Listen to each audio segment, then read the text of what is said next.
In today's video, I'm going to teach you how to mark an email as spam. If your inbox is getting cluttered with unwanted messages, the fastest way to regain control is to mark those emails as spam.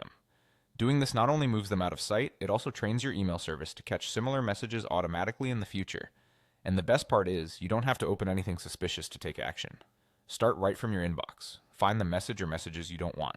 Select them by clicking the small checkbox to the left of each subject line. You can pick one or several at once if they're clearly junk. With those boxes checked, look to the top toolbar for the Report Spam icon. It looks like an exclamation mark inside a stop sign. Click it, and the selected emails will be routed straight to your spam folder. Some services may ask you to confirm. If you see a prompt, go ahead and approve it. Prefer a quicker option? Keep those messages selected and press the exclamation mark on your keyboard. On many keyboards, that's Shift plus the number 1. The result is the same. The emails are marked as spam without ever being opened. If you've already opened a message and realize it's unwanted, you can still report it immediately. At the top of the open email, you'll see the same toolbar. Click the Report Spam icon there. It usually sits next to the Delete button. Alternatively, open the More menu by clicking the 3 vertical dots in the top right corner of the message, then choose Report Spam.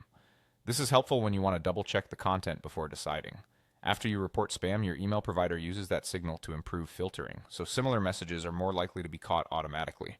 That said, take a moment to make sure you're not flagging legitimate messages you signed up for, like receipts or newsletters you still want. When in doubt, unsubscribing from legitimate mailings is better than reporting them as spam.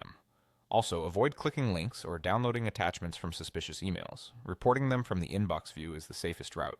To recap, you can mark spam from the inbox by selecting messages and using the Report Spam icon or the exclamation mark key, or from within an open email using the same icon or the More menu.